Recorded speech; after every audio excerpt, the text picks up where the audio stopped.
이번 주말에 동창회 있는데 갈 거지? 59세 이준호 씨는 휴대폰 메시지를 보고 한숨을 쉬었습니다. 고등학교 동창 모임입니다. 단체 채팅방에는 간다, 나도, 오랜만이다 메시지가 줄줄이 올라옵니다. 준호 씨는 답장을 쓰려다 멈췄습니다. 솔직히 가고 싶지 않습니다. 동창들을 싫어하는 것도 아닙니다. 그냥 피곤합니다. 같은 시각 64세 김영수 씨는 신이 났습니다. 여보, 오늘 친구들 만나는 날이야. 저녁 늦을 거야. 골프 모임입니다. 한 달에 한 번 이 모임이 영수 씨의 가장 큰 낙입니다. 준호 씨와 영수 씨, 둘 다 친구가 있습니다. 둘 다 외롭지 않습니다. 하지만 친구를 대하는 태도가 완전히 다릅니다. 왜 그럴까요? 2016년 영국 심리학 저널에 흥미로운 연구가 실렸습니다. 똑똑한 사람일수록 친구를 자주 만날 때 오히려 삶의 만족도가 낮아진다. 이상하지 않습니까? 친구와 어울리는 게 행복한 일 아닌가요? 오늘은 이 역설적인 연구 결과를 통해 준호 씨와 영수 씨의 이야기를 함께 들여다보겠습니다. 이준호 씨는 대기업에서 30년을 일했습니다. 연구개발팀 수석연구원이었습니다. 복잡한 데이터 분석, 새로운 기술 개발이 주 업무였습니다. 회사에서는 머리 좋다는 소리를 자주 들었습니다. 3년 전 명예퇴직했습니다. 밀린 독서를 하고 온라인 강의를 들었습니다. 양자역학, 서양철학사, 세계사. 배우고 싶었던 것들을 마음껏 배웠습니다. 그런데 아내가 걱정했습니다. 당신 친구들 좀 만나. 집에만 있으면 답답하지 않아? 준호 씨는 고민했습니다. 답답하지는 않은데 꼭 친구를 만나야 할 대학 동기단체 채팅방에 메시지가 왔습니다. 다음 주 토요일 저녁 6시 강남에서 모임. 다들 오세요? 준호 씨는 알겠습니다. 라고 답했습니다. 토요일 저녁 강남역 근처 고깃집입니다. 7명이 모였습니다. 야, 준호야, 오랜만이다. 퇴직했다며? 요즘 뭐해? 편하지? 부럽다. 준호 씨는 웃으며 대답했습니다. 그냥 집에서 책 읽고 그래. 친구들은 각자 이야기를 쏟아냈습니다. 누구는 사업이 잘 된다고, 누구는 자식 걱정이라고, 누구는 건강검진에서 이상이 나왔다고, 누구는 다음 달에 골프 치러 가자고. 준호 씨는 듣고 있었습니다. 고개를 끄덕이고 웃고 맞장구 쳤습니다. 그런데 이상했습니다. 시간이 갈수록 피곤했습니다. 머리가 복잡해졌습니다. 친구들의 이야기가 귀에 안 들어왔습니다. 한 친구가 물었습니다. 야, 너 요즘 골프 치니? 우리 한 달에 한 번씩 치는데. 준호 씨는 웃으며 말했습니다. 글쎄, 생각해볼 집에 돌아오는 길. 택시 안에서 준호 씨는 생각했습니다. 친구들이 싫은 건 아닌데 왜 이렇게 피곤할까? 집에 도착했습니다. 아내가 물었습니다. 어땠어? 재미있었어? 준호 씨는 대답했습니다. 그냥 그랬어. 다음 날 아침, 준호 씨는 서재에 앉아 책을 폈습니다. 칸트의 순수 이성 비판입니다. 어려운 책입니다. 하지만 읽고 있으면 편안했습니다. 아무도 말을 걸지 않습니다. 조용합니다. 혼자 생각에 잠길 수 있습니다. 준호 씨는 이 시간이 좋았습니다. 어제 친구들과 보낸 3시간보다 이 고요한 1시간이 더 좋았습니다. 왜 그럴까요? 준호 씨는 왜 친구들과의 만남이 피곤했을까요? 2016년 영국 심리학 저널에 게재된 연구는 흥미로운 사실을 밝혔습니다. 지능이 높은 사람일수록 친구를 자주 만날 때 삶의 만족도가 오히려 낮아진다는 것입니다. 왜 그럴까요? 연구자들은 이것을 사바나 IQ 상호작용 가설이라고 불렀습니다. 쉽게 말하면 똑똑한 사람들은 현대 사회의 복잡한 상황에 더 잘 적응한다는 뜻입니다. 원시 시대에는 무리를 지어야만 생존할 수 있었습니다. 하지만 현대 사회는 다릅니다. 혼자서도 충분히 살 수 있고 혼자서도 의미 있는 일을 할 수 있습니다. 지능이 높은 사람들은 이 변화에 더 빨리 적응합니다. 그들은 혼자 있을 때 깊은 사고를 하고 복잡한 문제를 해결하고 새로운 것을 배웁니다. 이런 활동이 그들에게는 더 큰 만족을 줍니다. 독일의 철학자 쇼펜하우어는 이렇게 말했습니다. 지성이 뛰어난 사람은 고독을 즐길 수 있다. 왜냐하면 그에게는 자기 자신이라는 좋은 친구가 있기 때문이다. 이 말을 일상의 언어로 풀면 이렇습니다. 똑똑한 사람들은 혼자 있어도 심심하지 않습니다. 머릿속에서 끊임없이 생각이 일어납니다. 책을 읽으면 새로운 질문이 떠오르고 그 질문에 대한 답을 찾다 보면 시간이 훌쩍 갑니다. 혼자만의 세계가 충분히 풍부하기 때문에 굳이 다른 사람과 어울릴 필요를 덜 느낍니다. 준호 씨에게 친구들과의 만남은 어땠을까요? 친구들은 사업 이야기, 자식 이야기, 건강 이야기를 했습니다. 준호 씨도 공감했습니다. 하지만 그 이야기들이 준호 씨의 깊은 관심사는 아니었습니다. 준호 씨가 정말 생각하고 싶었던 것은 칸트의 철학이었고 양자역학의 원리였고 인류 역사의 흐름이었습니다. 친구들과의 대화는 그런 생각을 방해했습니다. 그래서 준호 씨는 집에 돌아와 책을 폈을 때 비로소 편안함을 느꼈습니다. 자기만의 세계로 돌아온 것입니다. 이것이 준호 씨가 친구 만나기를 꺼리는 이유입니다. 친구가 싫어서가 아닙니다. 혼자 있을 때 더 깊은 만족을 느끼기 때문입니다. 김영수 씨는 다릅니다. 평생 동네에서 작은 가게를 운영했습니다. 큰 부자는 아니지만 먹고 사는 데는 문제 없었습니다. 5년 전 가게를 정리했습니다. 이제 손주나 보면서 편하게 지낼 나이라고 생각했습니다. 그런데 문제가 생겼습니다. 할 일이 없었습니다. 아침에 일어나면 TV를 켰습니다. 뉴스를 보고 드라마를 보고 예능을 봤습니다. 점심을 먹고 또 TV를 켰습니다. 아내가 말했습니다. 하루 종일 TV만 보지 말고 나가서 사람 좀 만나요. 영수 씨도 그래야겠다고 생각했습니다. 마침 고등학교 동창단체 채팅방에 메시지가 왔습니다. 다음 주 목요일 점심 삼계탕 먹으러 모이자. 영수 씨는 바로 답했습니다. 나 간다. 목요일 점심 동창 5명이 모였습니다. 야, 영수야, 요즘 어떻게 지내? 그냥 집에서 놀지 뭐. 심심해 죽겠어. 친구들이 웃었습니다. 우리도 그래. 그래서 이렇게 자주 보는 거지. 삼계탕을 먹으면서 이야기꽃이 피었습니다.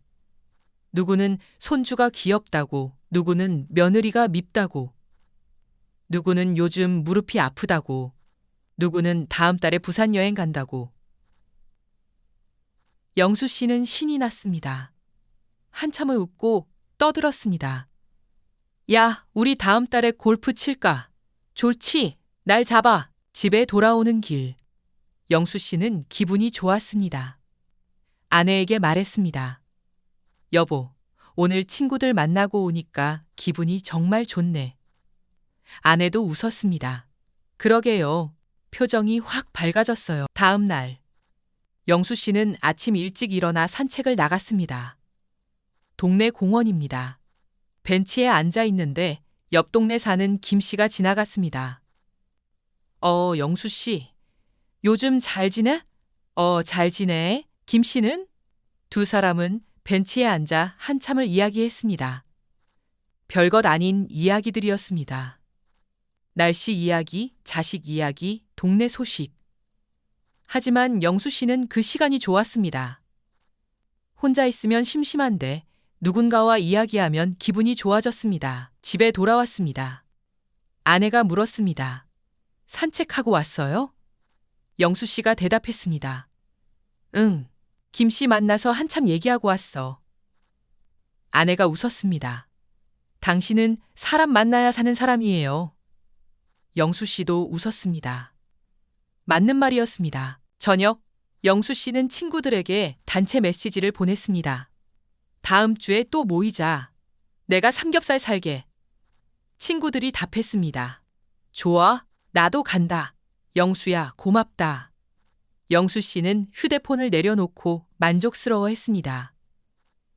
왜 영수 씨는 사람을 만나야 행복할까요? 영수 씨는 왜 친구들을 만나야 행복할까요? 같은 연구에서 밝혀진 또 다른 사실이 있습니다.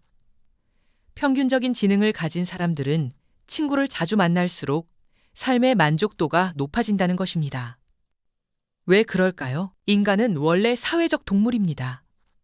원시 시대부터 인간은 무리를 지어 살았습니다. 함께 사냥하고 함께 먹고 함께 위험에 대처했습니다.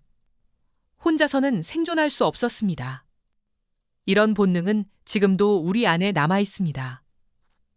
대부분의 사람들은 다른 사람과 어울릴 때 안정감을 느낍니다. 누군가와 이야기를 나누고 웃고 공감하는 것 자체가 행복입니다. 고대 그리스의 철학자 아리스토텔레스는 이렇게 말했습니다. 인간은 본성상 사회적 동물이다. 혼자 사는 자는 신이거나 짐승이다. 이 말을 일상의 언어로 풀면 이렇습니다. 사람은 다른 사람과 함께 있을 때 비로소 사람다워집니다.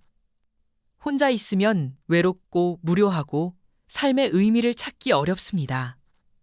누군가와 밥을 먹고 이야기를 나누고 웃음을 나눌 때 우리는 살아있음을 느낍니다. 영수 씨에게 친구들과의 만남은 어땠을까요?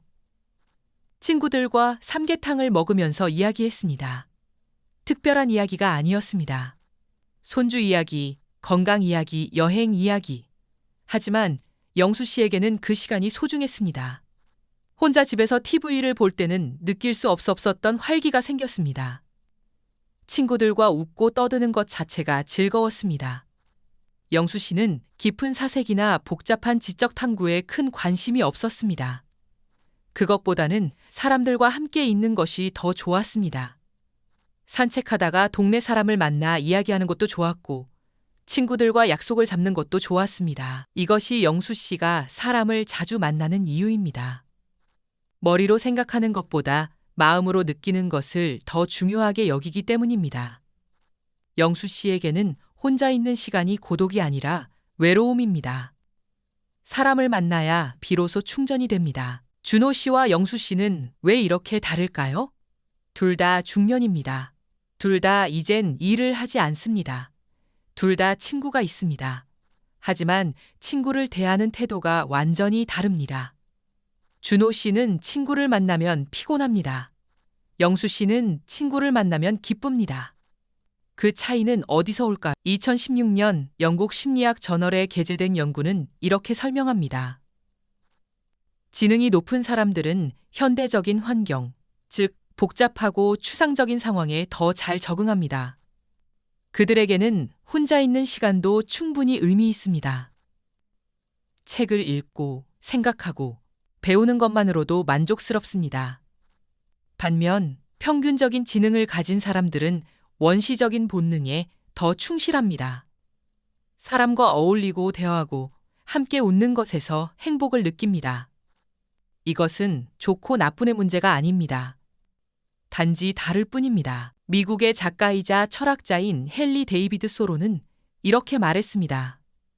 나는 고독 속에서 건강하고 유익한 친구를 발견한 적이 없었다. 이 말을 일상의 언어로 풀면 이렇습니다. 어떤 사람들에게 고독은 외로움이 아니라 자유입니다. 혼자 있을 때 비로소 자기 자신과 대화할 수 있고 깊은 생각에 잠길 수 있습니다.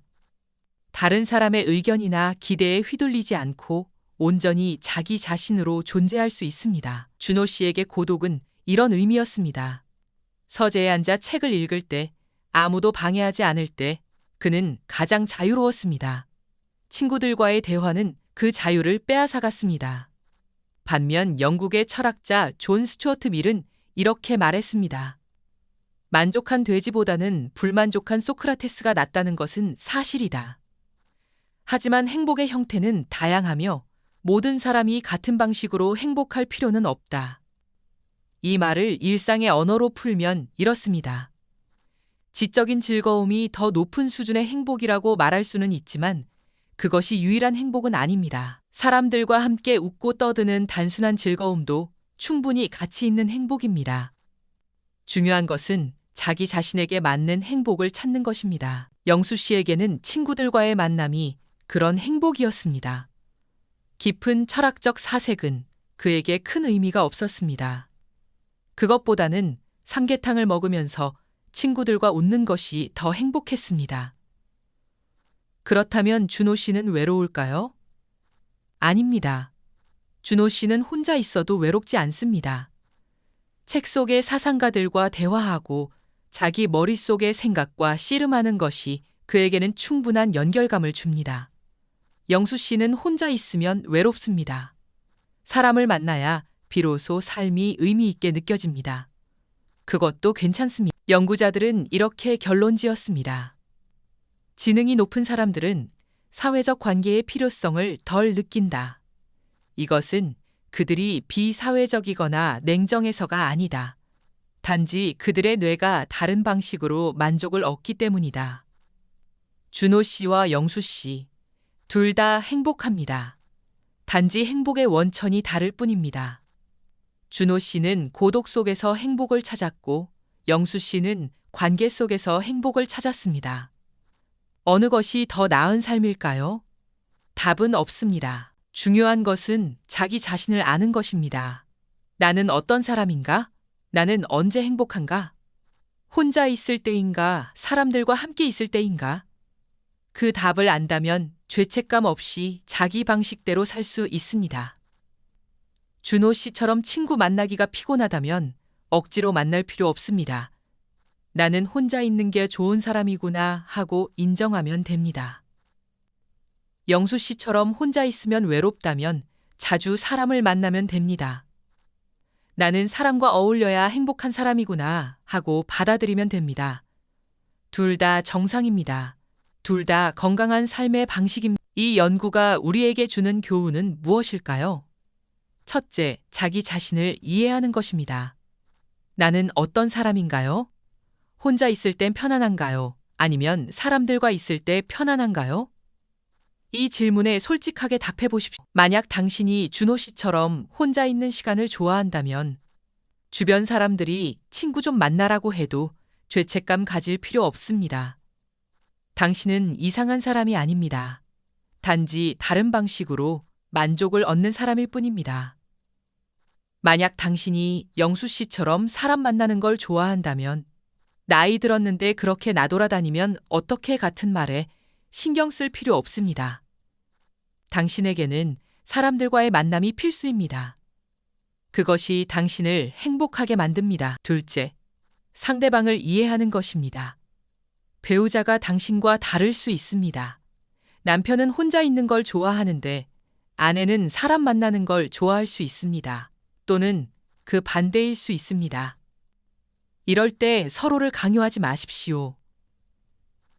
당신도 나처럼 친구 좀 만나고 다녀요. 당신은 왜 맨날 나가려고 그래요? 집에 좀 있어요. 이런 말은 서로를 불행하게 만듭니다. 대신 이렇게 말하십시오. 당신은 사람 만나는 게 좋구나. 나는 집에 있을게. 재미있게 놀다 와. 당신은 혼자 있는 게 편하구나. 나는 친구 만나고 올게. 서로의 차이를 인정하고 존중하는 것. 그것이 중년 부부가 함께 행복해지는 길입니다. 셋째, 선택의 자유를 갖는 것입니다. 중년이 되면 해야 한다는 압박이 많아집니다. 친구 관계를 유지해야 한다. 사회생활을 해야 한다. 사람들과 어울려야 한다. 하지만 꼭 그래야 할까요? 이 연구는 우리에게 말합니다. 모든 사람이 같은 방식으로 행복할 필요는 없다고. 당신이 혼자 있는 게 좋다면 혼자 있어도 괜찮습니다. 당신이 사람 만나는 게 좋다면 자주 만나도 괜찮습니다. 중요한 것은 남의 기준이 아니라 당신 자신의 행복입니다. 넷째, 균형을 찾는 것입니다. 준호 씨처럼 혼자 있는 걸 좋아해도 가끔은 사람을 만나야 합니다. 완전히 고립되면 건강에 해롭습니다. 영수 씨처럼 사람 만나는 걸 좋아해도 가끔은 혼자만의 시간이 필요합니다. 자기 자신을 돌아보는 시간이 없으면 삶의 방향을 잃기 쉽습니다. 균형. 그것이 핵심입니다. 자기 성향을 알되 한쪽으로 치우치지 않는 것. 혼자도 괜찮고 함께도 괜찮은 유연성을 갖는 것. 그것이 건강한 중년의 삶입니다. 마지막으로 자기 자신에게 친절해지는 것입니다. 나는 왜 이럴까? 나는 왜 남들처럼 못할까? 이런 자책을 멈추십시오. 당신은 당신대로 괜찮습니다.